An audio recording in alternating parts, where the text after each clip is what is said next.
ওসমান রাদিয়াল্লাহু আনহু যখন কবরস্থান দেখতেন, কবরস্থান দেখার সাথে সাথে ওসমান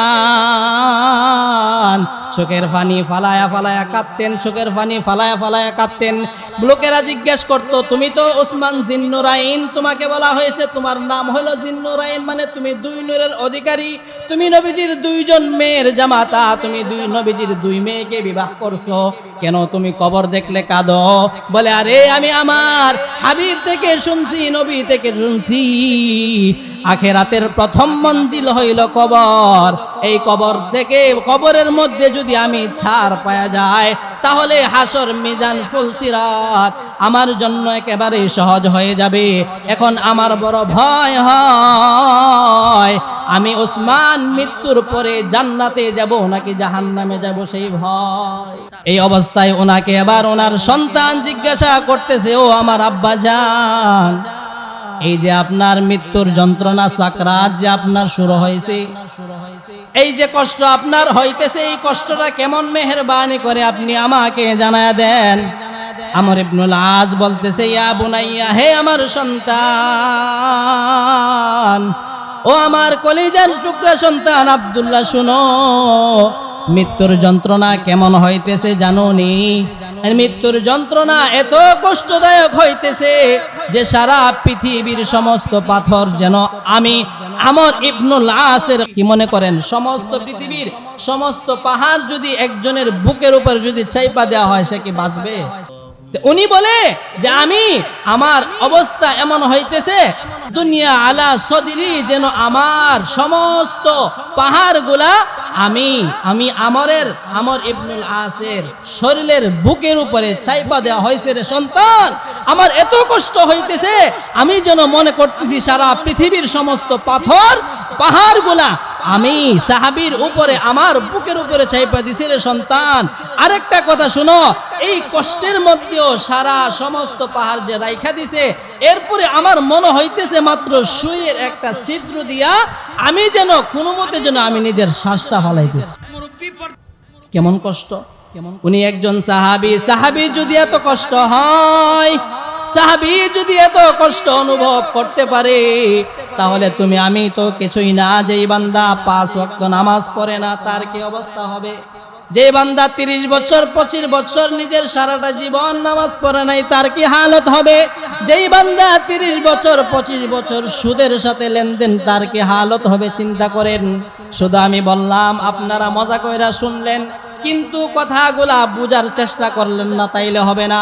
মৃত্যুর যন্ত্রণা কেমন এই সাহাবী বইলা দিয়ে গেছে, যে এমন মনে হইতেছে সারা পৃথিবীর সমস্ত পাথর আমি সাহাবীর বুকের উপরে রাইখা দিছে। একজন সাহাবী, যেই সাহাবীকে আল্লাহর নবী, যেই সাহাবীর ব্যাপারে বলা হয়েছে যে আসহাবী কান নুজুম, আমার সাহাবে কেরাম আসমানের তারকার মতো, আসমানের তারকা যেমন দামি, যেমন উজ্জ্বল, আমার এক একজন সাহাবী আসমানের তারকার মতো।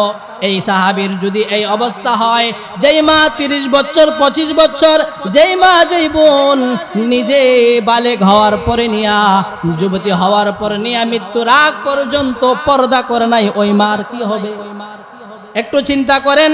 ও আমার আম্মা জান, আপনিও চিন্তা করেন, আমিও চিন্তা করি, যে আমি এমন একটা সময় ছিল, আমি ঘরের পুত্রবধূ হয়া, আমি নববধূ সাজিয়া, আমাকে নববধূ সাজায়া, আমাকে 200-500 লোক গিয়া আমাকে শোডাউন দিয়া নিয়ে আসছে, আমাকে সাজায়া আমাকে ঘরের মধ্যে নিয়ে আসছে, আমাকে সুন্দর করে আমাকে সাজায়া নতুন বধূ বানায়া আমাকে বাসর করে দিয়েছে। এমন একটা দিন আমার আসবে, তোমার আসবে,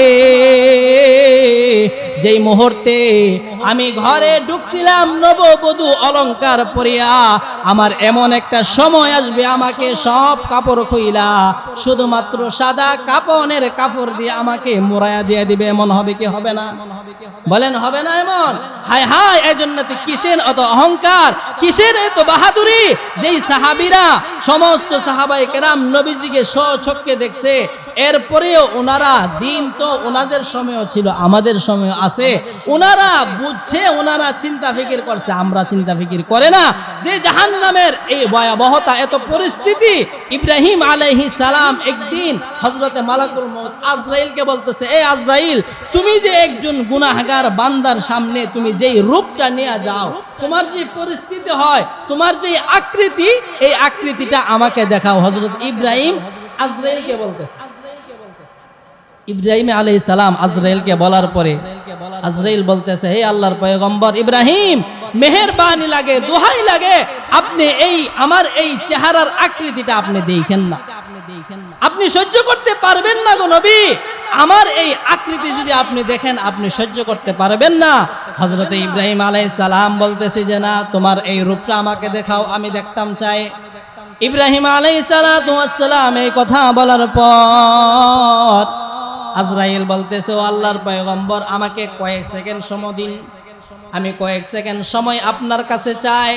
আমি আপনাকে কয়েক সেকেন্ড সময় চাইতেছি এই জন্য যে আমি একটু আপনার কাছে অদৃশ্য হব, আপনার কাছ থেকে আমি অদৃশ্য হয়ে আমি আমার রূপটা চেঞ্জ করে আসতে চাই। ইব্রাহিম বলতেছে, ঠিক আছে আজরাইল, যাও। আজরাইল আলাইহিস সালাতু ওয়াস সালাম কয়েক সেকেন্ড ওনার কাছ থেকে অবসর নিয়ে, ওনার কাছ থেকে একেবারে পলায়ন কইরা অদৃশ্য হয়া উনি আবার পুনরায় একজন গুনাহগার বান্দার সামনে যেই রকম ভয়ঙ্কর পরিস্থিতিতে আসে, এরকম ভয়ঙ্কর পরিস্থিতিতে হযরত ইব্রাহিম আলাইহিস সালাতু ওয়াস সালামের সামনে আসছে। ইব্রাহিম আলাইহিস সালামের সামনে আসার পরে ইব্রাহিম এই অবস্থা দেখছে, ভয়ঙ্কর অবস্থা, যে সারা শরীরে আগুন দাউ দাউ করে জ্বলতেছে, মাথা থেকে নিয়ে পায়ের পাতা পর্যন্ত সারা অঙ্গে প্রত্যঙ্গে শুধু আগুন আর আগুন। কিতাবের মধ্যে লেখে এই ভয়ঙ্কর পরিস্থিতি দেখা হযরত ইব্রাহিম আলাইহিস সালাম সাথে সাথে বেহুশ হয়ে জমিনে পড়ে গেছে, সাথে সাথে বেহুশ হয়ে গেছে। দীর্ঘ লম্বা সময় পর ওনার হুশ আসছে, আসার পরে বলতেছে, ও ভাই আজরাইল, এত ভয়ঙ্কর পরিস্থিতি যে তুমি লয়া একজন বেঈমানের সামনে যাও, এই ভয়ঙ্কর পরিস্থিতি দেখা খোদার কসম করে বলি, ও আজরাইল, আল্লাহ তাআলা কবরের আযাব, জাহান্নামের আযাব, ফুলসিরাতের আযাব, হাসরের ময়দানের আযাব, সব আযাব যদি আল্লাহ তাআলা না দিয়া শুধুমাত্র এই যে এই প্রথম মুহূর্তে সাকরাতের সময় তুমি যেই ভয়ঙ্কর রূপ নিয়ে আসো, এই রূপের অবস্থা যদি আমার কোনো এই অবস্থা যদি একজন গুনাহগার উম্মতের সামনে তুমি এই অবস্থাতে যাও, তাহলে খোদার কসম করে বলি আর জাহান্নামের আযাব দিতে হবে না, শুধুমাত্র এই কষ্টটাই তার জন্য যথেষ্ট ছিল। কিন্তু বলেন, শুধু কি মৃত্যুর কষ্ট হবে নাকি আরো অনেক বাকি রয়ে গেছে? অনেক বাকি রয়ে গেছে। এজন্য মৃত্যুর কষ্ট, মৃত্যুর যন্ত্রণা আল্লাহর নবী জানায় দে, আকসিরু যিকরা হাদিমিল লাযাতাল মাউত, ও আমার বান্দা, তোমরা মৃত্যুকে বেশি বেশি করে স্মরণ করো। গত কয়েকদিনের আগের ঘটনা, চট্টগ্রামের সন্দ্বীপে, যেই সন্দ্বীপ চট্টগ্রাম থেকে সাগর পাড়ি দিয়ে যাওয়া লাগে স্পিড বোটে অথবা লঞ্চ দিয়ে অথবা স্টিমার দিয়ে, না হয় যাওয়ার কোনো পরিস্থিতি নাই, কোনো ব্রিজ নাই। সন্দ্বীপ যাইতে গেলে রাস্তা নাই, সন্দ্বীপ যাইতে গেলে বান্দা স্পিড বোটে যাইতে হয়। আমি নিজেও ওইখানে গেছি। গত 3 দিন আগের ঘটনা, যে এই সন্দ্বীপ চট্টগ্রাম থেকে সন্দ্বীপে লাশ নিয়ে, মানুষের লাশ নিতে গেলে স্পিড বোটের প্রয়োজন হয়, কিন্তু এই স্পিড বোট খুব যত্ন সহকারে বানাইতে হয়, বড় আকারের বানাইতে হয়। কিন্তু এই যে কিছুদিন পূর্বের ঘটনা, দুবাই থেকে 6 থেকে 7 জন যুবক, 6 থেকে 7 জন মানুষ, তারা সন্দ্বীপের অধিবাসী, তারা দুবাই প্রবাসী ছিলেন। দুবাই প্রবাসী যখন তারা গেছে গিয়ে, তারা আবার খুব খুশি যে তাদের দেশের মধ্যে সন্দ্বীপে লাশ নিয়ে যাওয়ার জন্য খুব সুন্দর ব্যবস্থা করছে।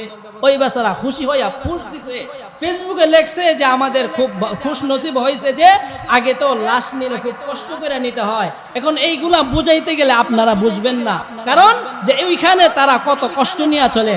সরাসরি দ্বীপ, নাম হচ্ছে সন্দ্বীপ, একেবারে সাগরের মধ্যে তাদের লাশ নিতে গেলে খুব কষ্ট হয়।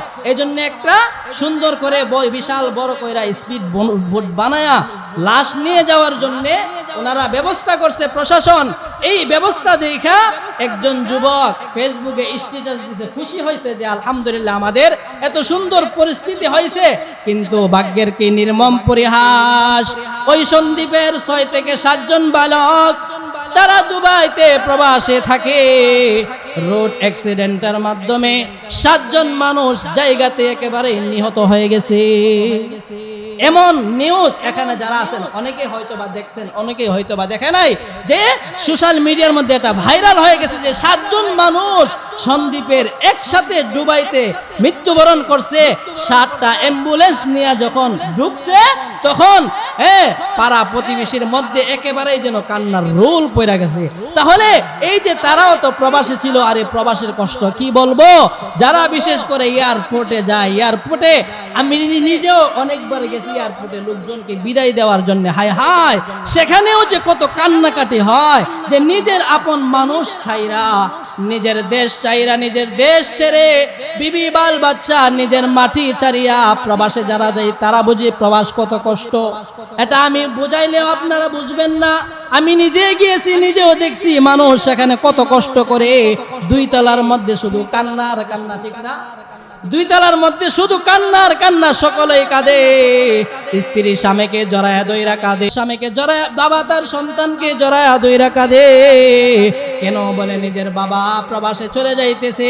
আরে এই প্রবাসী একজন মানুষ, যেই প্রবাসীরা নিজেরা কষ্ট করে করে আমাদের দেশকে এখনো সচল রাখছে। এই যে 6 থেকে 7 জন যুবক মানুষ, তারা সন্দ্বীপের, তারা দুবাই প্রবাসী ছিল, তারাও পর্যন্ত দুনিয়া থেকে বিদায় হয়ে গেছে। দুনিয়া থেকে আমি তুমিও বিদায় হয়ে যাব, কোনো গ্যারান্টি আছে কিনা বলেন? আমি তুমি যে মৃত্যুবরণ করবো না এমন কোনো গ্যারান্টি আছে? না না, তুমি আমি কেহই পৃথিবীতে থাকবো না। তাহলে কিসের এত অহংকার? পৃথিবীর জমিনে অনেক রাজা বাচ্চা ছিল, অনেক ধনাঢ্য মানুষ ছিল, যাদের দুনিয়াতে এখনো ঠাঁই হয় নাই। যেই ফেরাউন নিজে বড়াই করে চলছে, খোদা দাবি করছে, যেই নমরুদ ইব্রাহিমকে আগুনে ফালাইছে, যেই হামান, যেই আবু জাহেল আমাদের নবীজিতে এমন কষ্ট দিছে, কিতাবের মধ্যে লেখে আমার তোমার নবী যখন নামাজের মধ্যে যাইতো, উটের নারী বুড়ি বেঈমান কাফেরেরা তোমার আমার নবীর পিঠের উপরে তারা রাইখা দিত। গরুর যে নারী বুড়ি আছে, উটের যে গরুর নারী বুড়ি বলেন, মহিষের নারী বুড়ি বলেন, ছাগল ভেড়ার নারী বুড়ি বলেন, এইগুলা কিন্তু ছোট, কিন্তু উটের নারী বুড়ি অনেক বিশাল বড়। এই তারা উটের নারী বুড়ি নবীজির পিঠের উপরে রাইখা দিছে, যেন মুহাম্মদ দ্বীনের দাওয়াত যেন না দিতে পারে, যেন মানুষদেরকে যেন মুসলমান যেন না বানাইতে পারে। আর অথচ এই নবীকে যদি আল্লাহ না বানাইতো, তুমি আমি কোনো কিছুই হয়তো না, পৃথিবীও আল্লাহ হয়তো বানাইতেন না। যেই নবীর জন্য আল্লাহ তাআলা এত কিছু করছে, ওই নবীও কি দুনিয়াতে থাকতে পারছে নাকি বিদায় হয়ে গেছে? কিতাবের মধ্যে লেখা হয় নবীজির যেদিন মৃত্যু হয়ে যাবে, হযরতে জিবরাইলও কাঁদে। জিবরাইলকে প্রশ্ন করা হলো, তুমি কেন কাঁদো? বলে আমি আদম আলাইহিস সালাম থেকে নিয়ে আপনি পর্যন্ত অনেক নবীদের কাছে মাত্র কয়েকবার গেছি, এমনও নবী আছে মাত্র একবার গেছি, এমনও নবী আছে মাত্র কয়েকবার গেছি, 2-4 বার গেছি। ওগো আল্লাহর পয়গম্বর, আপনি এমন একজন নবী, আপনার কাছে আমি কত হাজার বার আসছি, অনেকবার আপনার কাছে আসা হয়েছে। নবী যখন মক্কায়, এই জিবরাইল মক্কায়, নবী যখন মদিনায়, জিবরাইল তখন মদিনায়, নবী যখন গারে হেরায়, জিবরাইল তখন গারে হেরায়, নবীজি যখন উহুদের ময়দানে, জিবরাইল উহুদের ময়দানে, নবীজি যখন যেইখানেই গেছে, আল্লাহর পয়গম্বর আমার আপনার নবী যেখানে গেছে, জিবরাইল সেখানে। এই জন্য জিবরাইল কাঁদে, বলে আমি তো আর আপনার সঙ্গ পাবো না, আমি আপনার কাছে আর আসতে পারবো না, যখন আমার তোমার নবী দুনিয়া থেকে বিদায় হয়ে গেছে। মানুষ কি মানুষ, এমন কি গাছের লতা পাতাগুলাও একেবারে নবীজির বিদায়ের বিরহে, গাছের পাতাগুলা পর্যন্ত একেবারে তরতাজা পাতাগুলা পর্যন্ত সাথে সাথে শুকায়া শুকায়া জমিনে পড়ে গিয়েছিল। যেই নবীজির মৃত্যুতে সারা মদিনায় মক্কায় কান্নার রুল পড়ে গেছে। যে নবীজির মৃত্যুর সংবাদ শুনিয়া হযরত আবু বকর উনি ছিলেন বড় সন্তানের মতো।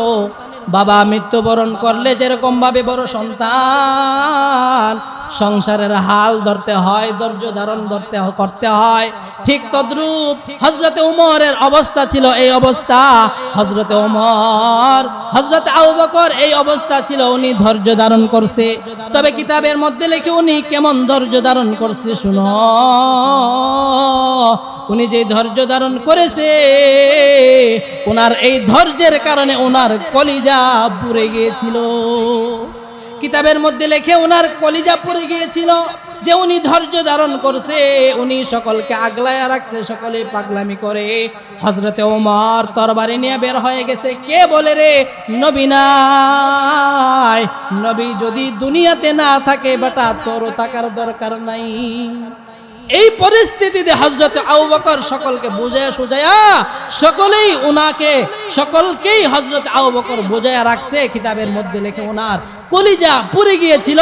উনি যখন ঢেকুর দিকে দিতেন, আমরা যখন ঢেকুর দেই, আমরা অনেক সময় যেই জিনিসটা খাই এই জিনিসটার গন্ধ নাকে মুখে বের হয় না। কিতাবের মধ্যে লেখে উনি যখন ঢেকুর দিতেন, এই ঢেকুরের সাথে কলিজা পোড়ার দুর্গন্ধ নাকে দিয়া মুখে দিয়া ওনার বের হইত। হযরতে ফাতেমা ওনার অবস্থা কেমন ছিল? ফাতেমা কান্না করে না, ফাতেমা হাসে না, কাঁদে না, কোনো কথা বলে না। যার বাবা মৃত্যুবরণ করে সে বুঝে বাবার বিরহ কত বেদনা। যার ভাই দুনিয়া থেকে বাবা মা চলে যায় সে বুঝে মা বাবার কত বিরহ বেদনা। ওই যে ফাতেমার বাবা দুনিয়া থেকে বিদায় হয়ে গেছে, ফাতেমা কোনো কান্নাকাটি করে না, হাসে না, কাঁদে না, কোনো কিছু করে না। লোকেরা বলে ফাতেমাকে কাঁদাও।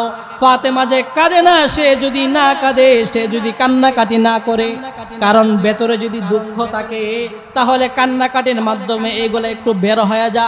ঠিক তদ্রূপ হযরত ফাতেমা কান্নাকাটি করে না, ফাতেমা ধৈর্য ধারণ করে। ফাতেমাকে সকলে বলে কাঁদাও, সে কেন কাঁদে না, হাসাও।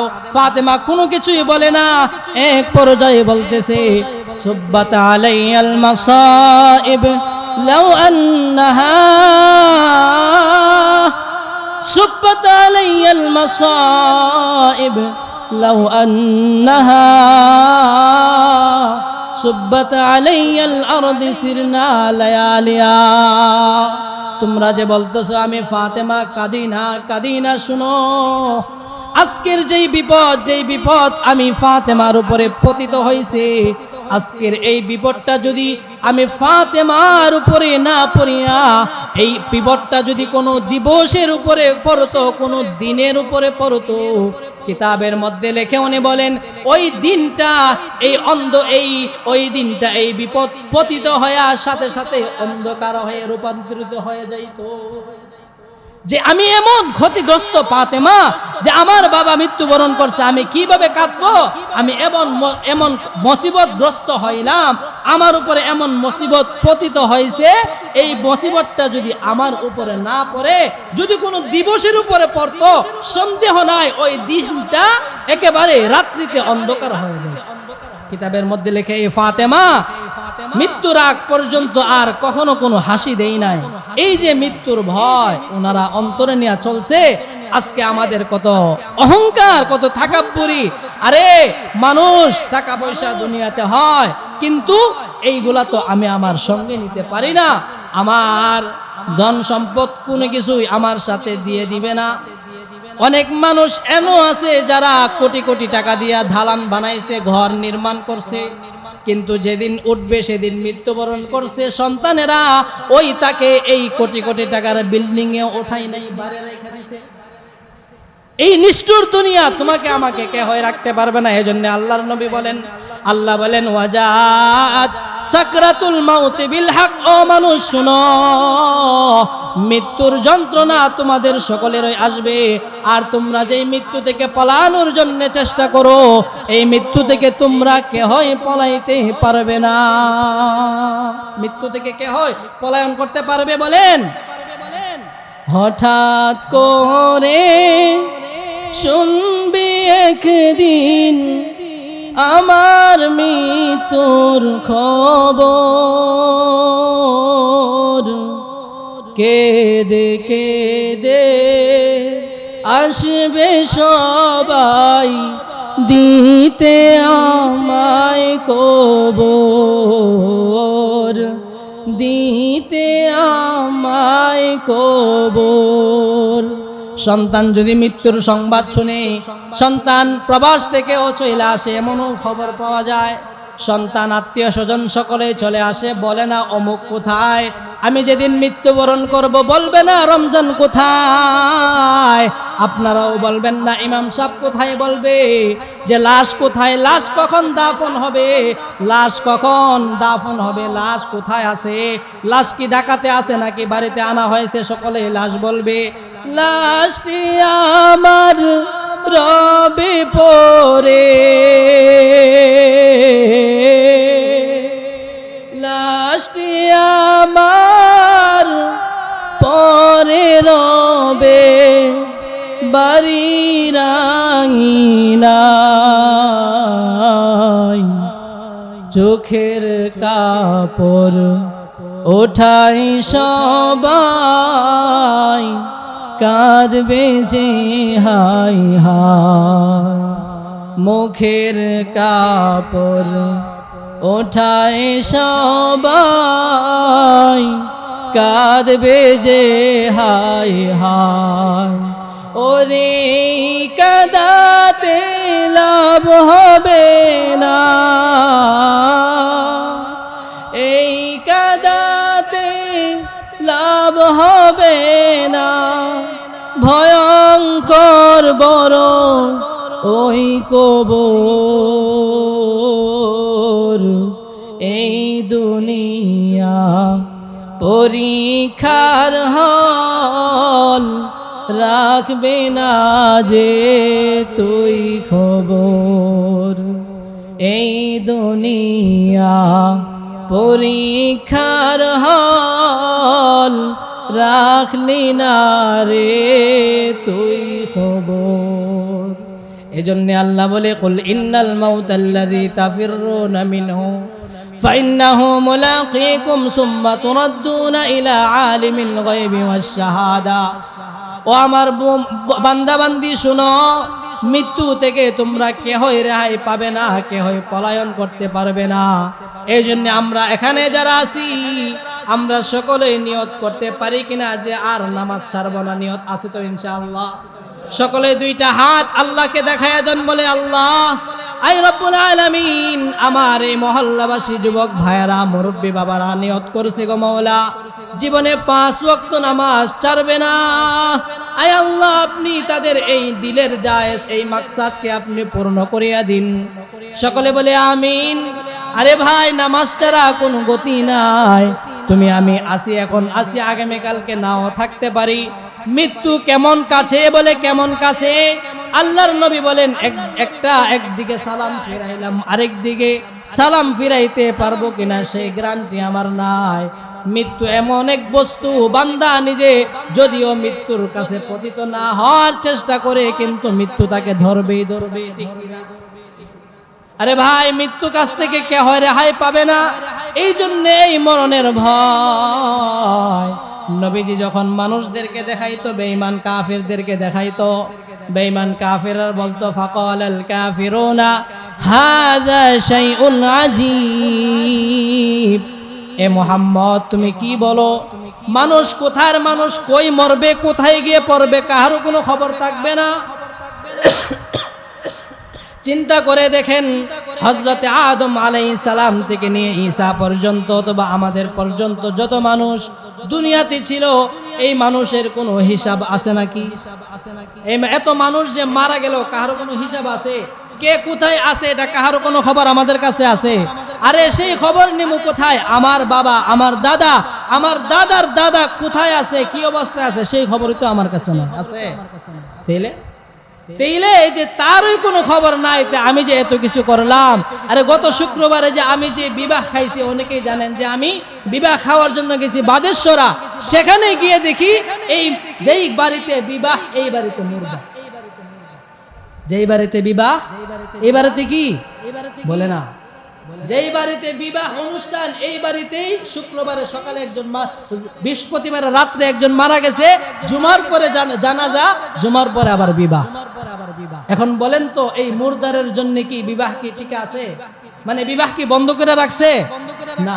অথচ উনি কত চেষ্টা করছে না যে আইরে আমার কত কিছু করতে হইব, আমি আমার নাতিরে বিবাহ দিতে হইব, আমি আমার ছেলের ঘরের নাতি, মেয়ের ঘরের নাতি, তাদের বিবাহ আমি দেখবো। ওনাদের এই স্বপ্ন কি ছিল না? কথা বলেন না। আরে ওনাদের কি এই স্বপ্ন ছিল না? আপনার কি স্বপ্ন নাই যে আপনার ছেলের আপনি বিবাহ করাইবেন, মেয়ের বিবাহ করাইবেন, ছেলের ঘরের নাতির আপনি বিবাহ করাইবেন? এরকম মন আপনার আছে না? ওনাদেরও তো ছিল। তো এই মানুষটা দুনিয়া থেকে যে বিদায় হয়ে গেছে, বলেন তো ওনার জন্য যে উনি মৃত্যুবরণ করছে, আমরা বিয়ের তারিখটা, বিয়ের অনুষ্ঠানটা আগামীকাল করি, এরকম কোন পরিস্থিতি ছিল? তাহলে এরা সুখ কিভাবে পালন করবে? যে একজন মানুষ মৃত্যুবরণ করলে 3 দিন সুখ পালন করতে হয়, 3 দিন তার বাড়িতে কোনো চুলা জ্বলবে না, 3 দিন অন্য ঘরের লোকেরা তাদেরকে খাবার দিবে। কেন? যেন তারা এই সুখটা জন্য কি করতে পারে, পালন করতে পারে। কিন্তু আমাদের অবস্থা হলো না, একদিন যাওয়ার পরে আরে মেহমানরা আইসে, আবার তারা 3 দিন পরে যাব, কোনো মতে খাওয়ায় বিদায় করে দেয় না, এটা নিষেধ। তাহলে যেটা বোঝানোর চেষ্টা করলাম যে মৃত্যু আমাকে আপনাকে ঘেরাও করবেই, আমার শত বাধা আসুক না কেন। গত কয়েকদিনের আগেরও ঘটনা, আমাদের ওইদিকে সরাইলের এক ঘটনা, যে যুবক, হবিগঞ্জের ঘটনা, এক যুবক তার আজকের রাত্রে গায়ের হলুদ, আগামীকালকে বিবাহ। এই গায়ের হলুদের দিন সে তার বন্ধুকে নিয়ে একটু মার্কেটে গেছে, একটা গেঞ্জি আনার জন্য মার্কেটে গেছে। গেঞ্জি নিয়ে ফিরে আসবে, বাড়িতে ঢুকে যাবে। ফিরে আসার সময় আল্লাহর কি লীলা, আল্লাহ তাআলার কি মহিমা, এই মানুষটা দুনিয়া থেকে বিদায় হয়ে গেছে। বলেন তো এই যে তার কত স্বপ্ন ছিল, তার মা বাবার কত স্বপ্ন ছিল, তার গায়ের হলুদ চলমান, আগামীকালকে তার বিয়ে হবে, আগামীকাল সে নতুন বাসর ঘরে ঢুকবে, সে তার মনের চাহিদা পূরণ করবে, কিন্তু আগের দিনেই কি দুনিয়া থেকে।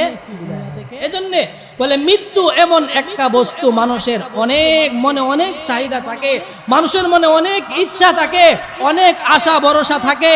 এই জন্য নবীজি দেখাইছে, ও আমার উম্মত দেখো, তোমাদের আশা ভরসা যদিও এখানে, তোমাদের হায়াত এই হাতের এখানেই শেষ হয়ে গেছে, তোমার আশা থাইকা গেছে, তুমি দুনিয়া থেকে বিদায় হয়ে গেছে। এই জন্য ভাই আমার, পায়ে হাত রাখা বলি, নামাজ এটা আল্লাহ তাআলার পক্ষ থেকে, আল্লাহর নিজাম, আল্লাহর হুকুম। এই জন্য ইন্নাল্লাযীনা আমানু ওয়া আমিলুস সালিহাত, আল্লাহ বলেন যারা, নিশ্চয়ই যারা ঈমান আনে। এখন আমরা সকলেই তো ঈমানদার। আল্লাহ বলেন ওয়া আমিলুস সালিহাত, এবং নেক আমল করে, কানাত লাহুম জান্নাতুল ফিরদাউসি নুজুলা। যারা দুনিয়াতে নেক আমল করবে, ইমানদার, ইমান তো আনছি, আমরা তো ইমানদার আছি, ইমান আনছি, এখন নিজেকে ইমানদার দাবি করতেছি। এখন আমি যদি নামাজ না পড়ি, এই নামাজ হলো নেক আমল, নামাজও পড়তে হবে, দান খয়রাত করতে হবে, রোজা রাখতে হবে, হজ ফরজ হইলে হজ করতে হবে, যাকাত ফরজ হইলে যাকাত দিতে হবে। নাকি শুধু নামাজ পড়মো সব বাদ দিয়ে দিব? নামাজও পড়তে হবে, বাকি সব নেক আমল। আল্লাহ বলেন ইয়া আইয়ুহাল্লাযীনা আমানু দুখুলু ফিস সিলমি কাফা, হে আমার ঈমানদারগণ, তোমরা দিনে, আমি আল্লাহর দিনের ভেতরে তোমরা পরিপূর্ণভাবে প্রবেশ করো। তার মানে সবগুলা মানতে হবে, একটা মানলাম আরেকটা মানলাম না, এমনটা হলো না, এমনটা হবে না। তাহলে আল্লাহর হুকুম আমি সব সময় মানতে রাজি আছি তো ইনশাআল্লাহ। আরে ভাই নিয়ত করেন যে আমি আর নামাজ ছাড়বো না।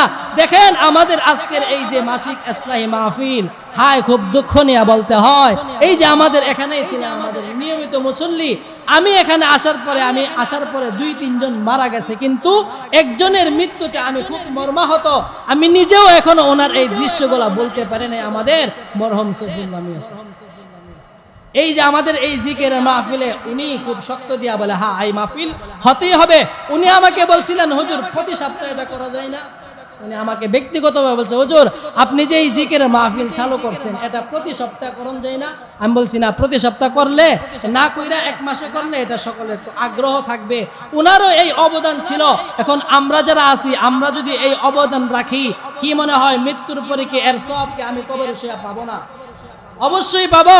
উনিও এটার সাথে জড়িত ছিলেন, এই সব ওনার কবরেও যাবে। এজন্য এই মাসিক ইসলামী মাহফিল হয়। আরে ভাই, সমালোচনা না কইরা যে যেইভাবে করতেছে করুক না, আমি এটার মধ্যে আরো উৎসাহ দিব। কিন্তু বর্তমান পরিস্থিতি হলো নেক আমলের মধ্যে উৎসাহ না দিয়ে এটার মধ্যে আরো বিরোধিতা শুরু হয়। এজন্য আমরা এই জিকের মাহফিল হয়, বলা যায় না কার হায়াত কখন কোথায় শেষ হয়ে যায়, কার হায়াত কখন কোথায় শেষ হয়ে যায়, কার মৃত্যুর রশি কখন কোথায় শেষ হয়ে যায় বলা যায় না। এখন থেকে আমি যদি নিয়ত করি যে আমি আমার জীবনটা, এ যুবক ভাইরা অনেক মহব্বত করো, তোমরা যতটুকু মহব্বত করো আমাকে, মহল্লাবাসী আমাকে যতটুকু মহব্বত করে, এতটুকু মহব্বত আমি সকলকে করতে পারি না। কারণ আমার একটা অভ্যাস হলো আমি মানুষের সাথে বিভিন্ন আড্ডায়, এটা আমার পছন্দ। আমি আগেও বলছি যে ওই যে ইমাম সাহেবরা অনেকে আছে চার দোকানে মুসল্লিদেরকে নিয়ে আড্ডা দিবে, বিভিন্ন জায়গায় গিয়ে আড্ডা দিবে, এইগুলো আমার দ্বারা মুনাসাব না, এটা আমার মাধ্যমে হয় না। যে যুবক ভাইদেরকে নিয়ে আড্ডা দিবে, বিভিন্ন ধরনের রং তামসা করবে, এইগুলো আমার মাধ্যমে হয় না, এটা আমার তবিয়তে নাই। আর আমার তবিয়তে এটা নাই। এজন্য যদি অনেক সময় অনেকে হয়তো বা বলে, অনেক সময় কানে আসে যে আমাদের ইমাম সাহেব কারোর সাথে গিয়ে কোনো কথাবার্তা বলে না, তাই না সার দোকানে নিতে পারে না। ভাই, আমার অভ্যাসে যে কেমন যেন এটা একটু অন্যরকম লাগে। অনেকেই বলে হুজুর অনেক প্রবাসীরা আসে, আপনি তাদের সাথে যোগাযোগ রাখেন না কেন? না, এটা আমার কাছে নাই যে ওনাদের সাথে আমি যোগাযোগ করে আমি টাকা কেন আমি আনবো। ওনাদের ইচ্ছা, আলহামদুলিল্লাহ যত প্রবাসী আমার এই মহল্লাতে আছে, প্রত্যেক প্রবাসীরাই যখন বাড়িতে আসে মসজিদেও দান করে, পাশাপাশি আমাকে হাদিয়া দিয়ে যায়। শুধু আমাকে দেয় এটা বলবো না, মানে মসজিদেও দেওয়া যা। যে ওনারা তো শুধু বাহিরে থাকে, সব সময় বাহিরে থাকে, কয়েক মাসের ছুটিতে নিয়ে আসে, তে ওনারা এই মসজিদে দান খয়রাত করতেছে, আমাদেরকে দিতেছে, এতটুকুই আলহামদুলিল্লাহ। ব্যক্তিগতভাবে গিয়া যোগাযোগ এটা আমার মাধ্যমে হয় না। যাই হোক, এই জন্য যে কথাগুলো বলছি, এক কথায় মৃত্যু আসার আগে আগে আমাদের জীবনটা আমরা যদি না সাজাই, তাহলে মৃত্যু যদি আমার হয়ে যায়, কবরের পরিণতি, হ্যাঁ হাসরের ময়দানের পরিণতি, হাসরের ময়দানে নবীজির শাফাআত যদি আমি পাইতে চাই, দুনিয়াতে আমাকে নেক আমল করতে হবে, নবীর সুন্নাত মোতাবেক আমাকে চলতে হবে, নবীর তরিকা মোতাবেক আমাকে চলতে হবে। কে কি বললো, কে কি ফিতনার মধ্যে পতিত হইলো, এটা আমার দেখার কোনো দরকার নাই। আমি নবীর সুন্নাত মোতাবেক চললাম, আমি আমার জীবনটাকে নবীর রঙে যদি রঙিন বানাইতে পারি, তাহলেই নবীর শাফাআত আমি পারবো, আর নবীর শাফাআত আমি পাবো। আর আমি যদি নেক আমল না করতে পারি, নবীজির সুন্নাত মোতাবেক যদি আমি জীবন যদি আমি না চালাই, তাহলে ভাই আপনি ক্ষতিগ্রস্ত হয়ে যাবেন, আমি যদি না চলি আমিও ক্ষতিগ্রস্ত হয়ে যাব। এজন্য নিয়ত করি যে আমি আমার জীবনটা, আরে দুনিয়ার রং তামাশা তো আছেই, দুনিয়াতে তো কত কিছু করলাম, আস্তে আস্তে আমি বাদ দিয়ে দিই, আস্তে আস্তে আমি মসজিদে আসা শুরু করে দিই। রাজি আছি না ইনশাআল্লাহ? এই যে সকলেই মোটামুটি এই জিকিরের মাহফিল করতে গিয়ে যুবকদের অনেক অবদান আছে। মসজিদ মাদ্রাসার মধ্যে শুধু মুরব্বীরা যদি থাকে আর যুবকদের অবদান যদি না থাকে, ওই মসজিদ কোথাও হয় না। এমন নিদর্শন কোথাও দেখাইতে পারবে না কেউ যে শুধু মুরব্বীরা কি করছে, মসজিদে উন্নীত করছে, যুবকরা ছিল না, এই নিদর্শন কোথাও নেই। সকলেই মিলাই করে। এজন্য আমার যুবক ভাইয়েরা যারা আছেন, আপনারা সকলেই মসজিদে সবকিছু করতেছেন, আলহামদুলিল্লাহ। এখন আমাদের এই নামাজটা, আরে ভাই কাজকর্ম তো আমার আছে মাত্র 5 মিনিট 10 মিনিট, মাত্র 15 মিনিট, আমি যদি এক ওয়াক্ত সময় নামাজের সময় যদি ব্যয় করি, কি বলেন আমার কি লস হবে? না ভাই, লস হবে না। আপনি যদি মনে করেন যে আমি ঠকে গেলাম, না আপনি ঠকলেন না। আপনি প্রবাসে আছেন, কাজকর্ম করতেছেন, নামাজ পড়েন। আরে আল্লাহর হুকুম আমি যে বাস্তবায়ন করলাম, পৃথিবীর এমন একটা সময় ছিল যেই সময়টাতে মানুষ শুধু মসজিদে আয়সা নামাজ পড়লে নামাজ হয়েছে, অন্য কোথাও নামাজ পড়লে নামাজ হয় নাই। কি বলেন আমাদেরকে এই মাসালা? না, আল্লাহ বলেন ও আমার হাবিব, আপনার উম্মতের জন্য আমি পৃথিবীর সমস্ত মসজিদ আমি মানে সেজদার স্থান বানায় দিলাম। সেটা যদি হয় পবিত্র স্থান, সেটা যদি হয় মসজিদ, সেটা যদি কোনো মানে গুনাহের আস্তানা যদি না থাকে। এই জন্য যে কথাগুলো বললাম, আল্লাহ তাআলা আমাদের সকলকে, বিশেষ করে এই আল্লাহর হুকুম 5 ওয়াক্ত নামাজ, এটার বিরুদ্ধেই বলবো। এই 5 ওয়াক্ত নামাজের ভাই অনেক দাম, অনেক ফজিলত। আল্লাহর নবী বলেন, যেই বান্দা দুনিয়াতে 5 ওয়াক্ত নামাজ আদায় করবে, আল্লাহ তাআলা ওই মানুষকে যেই হাসরের ময়দানের পরে ফুলসিরাতের ফুল, উলামায়ে কেরাম বলেন যে 30,000 বছরের রাস্তা যেই ফুলটা, এই ফুলটা আল্লাহর নবী বলেন 5 ওয়াক্ত নামাজ যারা পড়বে তাদেরকে আল্লাহ তাআলা আকাশের মধ্যে যেরকম ভাবে মেঘাচ্ছন্ন অবস্থায় বিজলি দেয়, বিজলি হয়, ঠিক তদ্রূপ একজন মানুষ, একজন যুবক, একজন আল্লাহর বান্দা, একজন আল্লাহর বান্দি, একজন যুবতী বোন, যুবতী ভাই যদি, যুবক ভাই যদি আল্লাহর হুকুমে 5 ওয়াক্ত নামাজ পড়ে, আল্লাহ তাআলা ওই রাস্তাটাকে, ওই ব্রিজটাকে আল্লাহ তাআলা বিজলির নেই আল্লাহ তাআলা একেবারে মুহূর্তের ভেতরে পার করে দেন। যেই ফুলসিরাতের ফুল হীরার চাইতেও দার, চুলের চাইতেও চিকন বলা হয়, এটার নিচে থাকবে জাহান্নাম, অপর পাশে থাকবে জান্নাত। যারা এটা দিয়ে পার হবে তারাই কেবলমাত্র জান্নাতে যাইতে পারবে। ওইখানে গিয়েই অনেক আমরা ঠাইকা যাব ভাই, ওইখানে গিয়ে আমাদেরকে আর কেউ ফিরাইতে পারবে না। আল্লাহর নবী বলেন, হররিমাতিন নার আলা মান বাকাত মিন খাশিয়াতিল্লাহ। যেই বান্দা আল্লাহর ভয়ে, যেই বান্দা জাহান্নামের ভয়ে, যেই বান্দা আল্লাহর ভয়, জাহান্নামের আযাবের ভয় নিয়া কান্নাকাটি করে, যেই বান্দা মসজিদে আইসা কান্নাকাটি করে, আল্লাহর কাছে 2টা হাত উঠাইয়া কান্নাকাটি করে, আল্লাহর নবী জানায় দেয় আমার উম্মত, শুনো শুনো, ওই বান্দা জাহান্নামের ভয়ে কন্দন করার কারণে আল্লাহ তাআলা ওই বান্দার উপরে জাহান্নামের আগুন হারাম করে দিবে। আর এই ইমানদারের দাম কত জানেননি বাবা? কিতাবের মধ্যে লেখে, এই বান্দা যখন ফুলসিরাতের ফুলের কাছে যাবে, জাহান্নাম এই ইমানদারকে ডেকে ডেকে বলবে, এরে ইমানদার বান্দা, যাও যাও, তাড়াতাড়ি চলে যাও, তোমার ঈমানের নূরে ও বান্দা, ও যুবক, ও মুরব্বী বাবা, পর্দার অন্তরালের মা, জাহান্নাম ওইখানে ইমানদারকে ডেকে ডেকে বলবে। কারণ ইমানদারকে জাহান্নাম অনেক ভয় পায়, অনেক ভয় পায়। কেন বলে? জাহান্নামের কোনো শক্তি নাই, জাহান্নামের আগুনের কোনো শক্তি নাই। একজন ইমানওয়ালা, একজন নামাজওয়ালা, একজন তাসবিহওয়ালা, একজন কোরআনওয়ালা, একজন আল্লাহর হুকুম মাননেওয়ালা বান্দার কখনো একজন জাহান্নামের কোনো শক্তি নাই, আগুনের কোনো শক্তি নাই, ইমানদারকে পুড়ে ফেলবে। এই জন্য জাহান্নাম ডেকে ডেকে বলবে, ওরে বান্দা, তুই তাড়াতাড়ি তুই তাড়াতাড়ি ব্রিজ পার হয়ে যা, ফুলসিরাতের ব্রিজ তুই তাড়াতাড়ি পার হয়ে যা, তুই তাড়াতাড়ি জান্নাতে চইলা যা, কারণ তোর ঈমানের নূরে আমি জাহান্নামের আগুন নিস্তেজ হয়ে যাইতেছে। সুবহানাল্লাহ। যে আমার এ ঈমানদার, তুমি তাড়াতাড়ি ব্রিজ পার হয়ে যাও। কেন?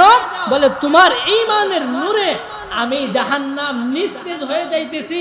তোমার ঈমানের এত পাওয়ার, তোমার নেক আমলের এত পাওয়ার, তোমার ঈমানের এত পাওয়ার, তুমি দুনিয়াতে এত নেক আমল করছো, তুমি আল্লাহর কাছে মাকবুল বান্দা হয়ে গেছো। হয়ে যাওয়ার কারণে আজকে জাহান্নাম আমি তোমাকে ভয় পাইতেছি। তুমি তাড়াতাড়ি চলে যাও, সাবধান, দোহাই লাগে, আমি জাহান্নামের উপরে পড়িও না। যদি পড়ো আমি জাহান্নামের আগুন নিস্তেজ একেবারে নিভা যাইব। তাইলে একজন ঈমানওয়ালার দাম আছে না নাই বলেন? আছে। কিন্তু এই দাম, আপনি যে দামি, আপনি এটা বুঝেন না। আমি যে দামি এটা আমি বুঝতেই চাই না।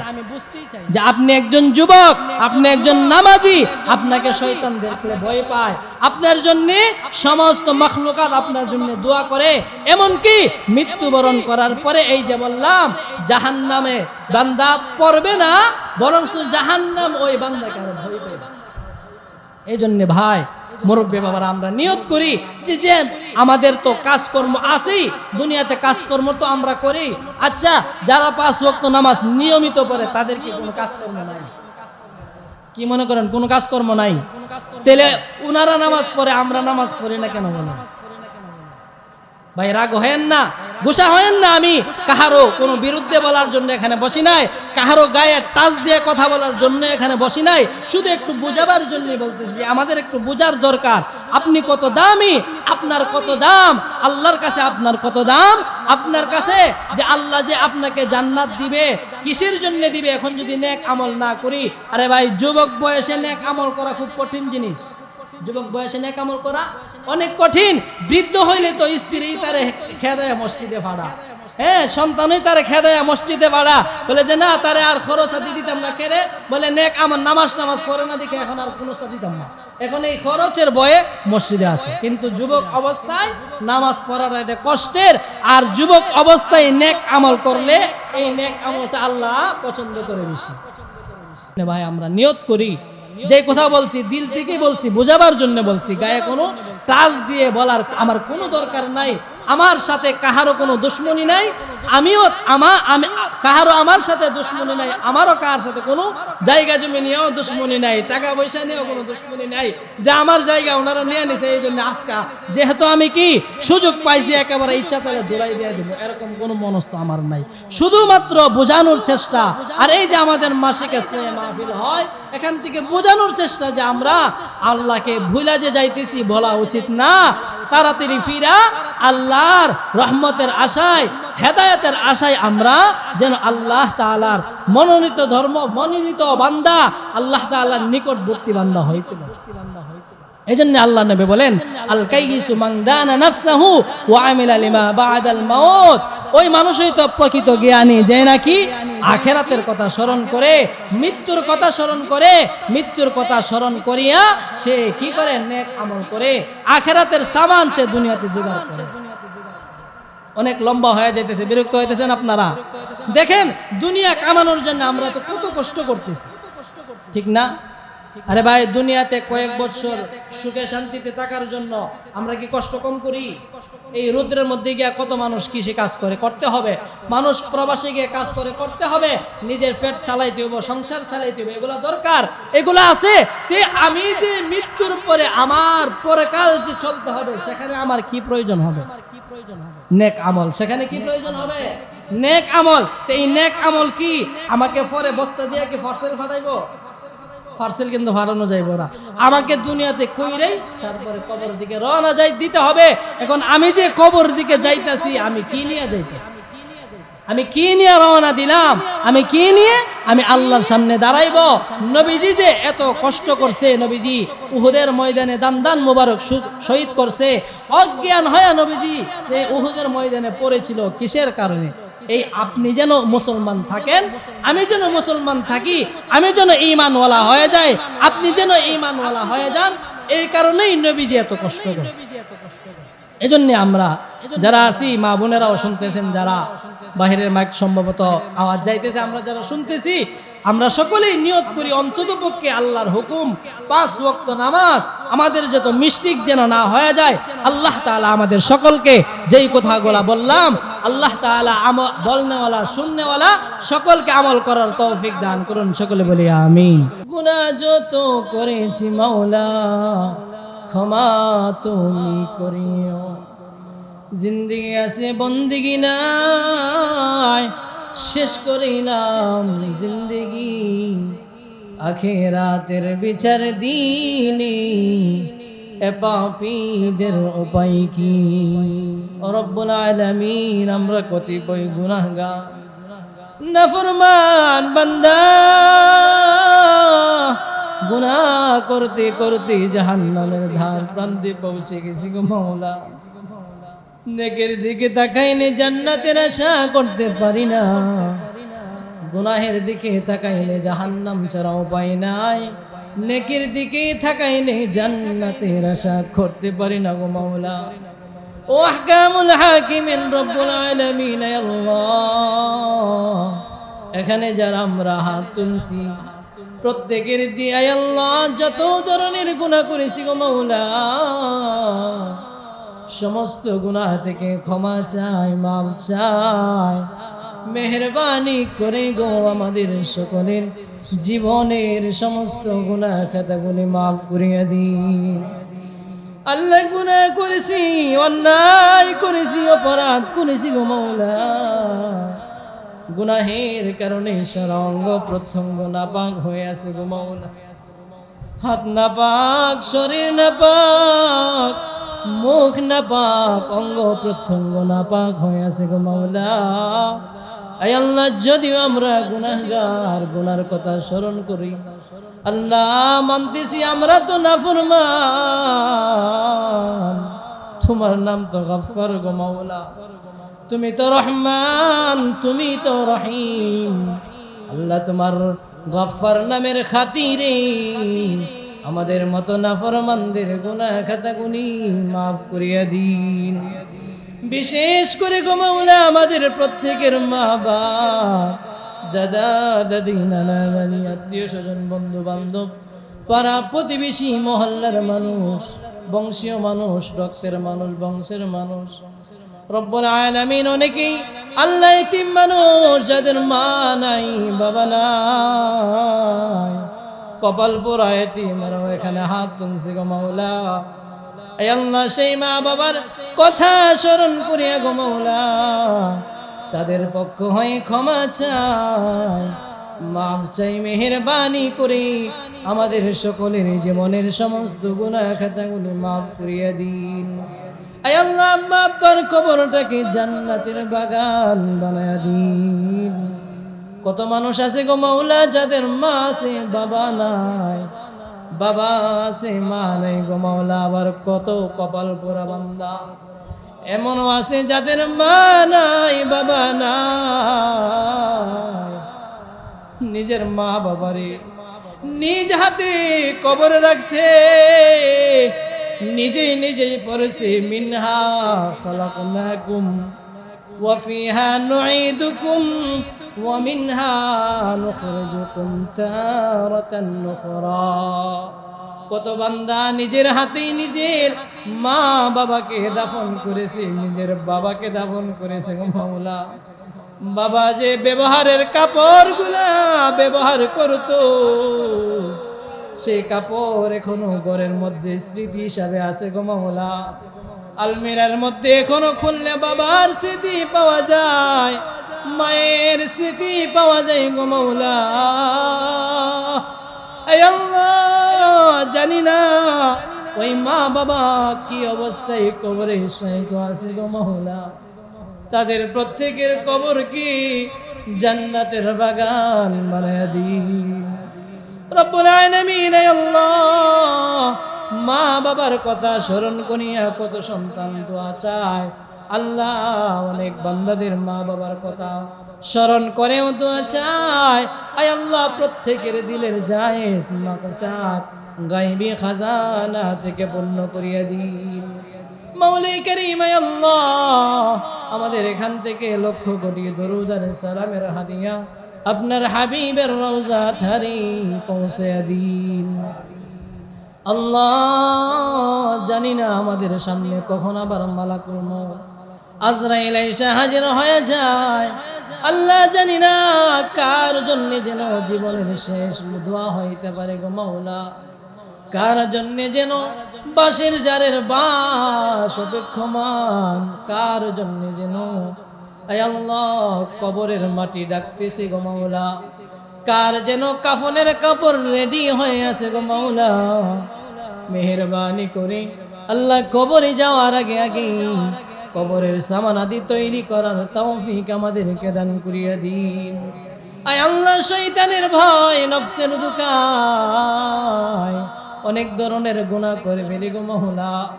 যদিও মাওলাই কারীম গুনাহ করে ফেলি, ফিরিয়া ঘুরিয়া তোমার বান্দা গো মাওলা কার কাছে যাব গো মাওলা? তুমি যদি আমাদেরকে ক্ষমা না করো, তুমি যদি আমাদেরকে আয় আল্লাহ নিরাশ করিয়া দাও, কার কাছে যাব? দুনিয়ার ভিক্ষুকে এক ঘরে গিয়ে ভিক্ষা না পাইলে অন্য ঘরে গিয়ে ভিক্ষা পাওয়ার আশা আছে গো মাওলা। আমরা তো এমন এক দরওয়াজায় হাজির হয়েছি গো মাওলা। আয় আল্লাহ তুমি যদি আমাদেরকে তাড়ায় দাও, কোথায় যাব, কার কাছে যাব গো মাওলা? আল্লাহ মাওলাই কারীম আয় আল্লাহ ক্ষমা চাই, মাফ চাই, মেহেরবানি করে আমাদের নামটাকে জাহান্নামের খাতা থেকে মুছিয়া আমাদেরকে জান্নাতের অধিবাসী হিসাবে কবুল করিয়া নাও রব্বুল আলামিন। আয় আল্লাহ যুবক ভাইরা নিয়ত করেছি, আয় আল্লাহ মুরব্বী বাবার নিয়ত করেছে 5 ওয়াক্ত নামাজ জামাতের সাথে পড়বে গো মাওলা। এই নিয়তকে আপনি পূর্ণ করার তৌফিক আপনি দান করিয়া দিন রব্বুল আলামিন। জীবনটা বাকি জীবনটা আপনার হুকুম নবীজির তরিকায় আমাদেরকে চালানোর তৌফিক দান করিয়া দিন আল্লাহ। জীবনে আয় আল্লাহ সর্বশেষ দরখাস্ত গো মাওলা, আয় আল্লাহ বলো না আমাদেরকে মাফ করছো কিনা। আয় আল্লাহ আমাদের নামটা জাহান্নামের খাতা থেকে মুছে ফেলছো কিনা মাওলা, বলো না। আল্লাহ মেহেরবানি করে আমাদের নামটা কি জাহান্নামের খাতা থেকে মুছিয়া জান্নাতীদের অন্তর্ভুক্ত হিসাবে, জান্নাতি হিসাবে আমাদেরকে কবুল করিয়া দিন রব্বুল আলামিন। আয় আল্লাহ এই জিকিরের মাহফিলে আরো অনেকে ছিল যারা আজকে আমাদের সাথে শরীক নাই, অন্ধকার কবরের বাসিন্দা হয়ে গেছে গো মাওলা। আল্লাহ তাদের কবরটাকেও জান্নাতের বাগান বানায়া দিন রব্বুল আলামিন। আয় আল্লাহ মহল্লাবাসী জিন্দা মুর্দা সকলকে আপনি মাফ করিয়া দিন। যারা এখানে হাত তুলছে প্রত্যেকের দিলের জায়েজ মাকসাদ আপনার গায়বে খাজানা থেকে পূর্ণ করিয়া দিন। মা বোনেরা যারা হাত তুলছে তাদেরকেও মাফ করিয়া দিন। হে আল্লাহ মহল্লাবাসী, আল্লাহ পুরুষ মহিলা সকলকে আপনি দিনদারি মুত্তাকি আল্লাহওয়ালা বান্দা বান্দি হিসাবে সকলকে কবুল করিয়া দিন। অনেক প্রবাসী ভাইরা আছে গো মাওলা, দোয়া চাইছে আল্লাহ অনেক ভাবে আল্লাহ সহযোগিতা করছে, মেহনত করছে গো মাওলা। আল্লাহ প্রত্যেকের এই কষ্টগুলাকে আপনি কবুল করিয়া নিন। আয় আল্লাহ বাকি জীবনটা যেন আমরা আপনার হুকুম মোতাবেক চলতে পারি, নিজের জীবন চালাইতে পারি, তৌফিক দান করিয়া দিন রব্বুল আলামিন। আয় আল্লাহ মরণের সময় শয়তান ডানে বামে অনেক ধরনের ঈমান হরণ করার জন্য চেষ্টা করবে গো মাওলা। সেই কঠিন মুহূর্তের সময় কালেমার সাক্ষ্য দিতে দিতে আল্লাহ কালেমা পড়তে পড়তে যেন আমরা দুনিয়া থেকে বিদায় হতে পারি, আমাদেরকে তৌফিক দান করিয়া দিন। সাল্লাল্লাহু তাআলা আলা খায়রি খালকিহি মুহাম্মাদিন ওয়া আলিহি ওয়া আসহাবিহি আজমাইন। আয় আল্লাহ মৃত্যুর সময় আমাদের সকলের মুখে আপনার হাবিবের মধু মাখা কালিমা জারি করে দিয়েন, লা ইলাহা ইল্লাল্লাহু মুহাম্মাদুর রাসূলুল্লাহ।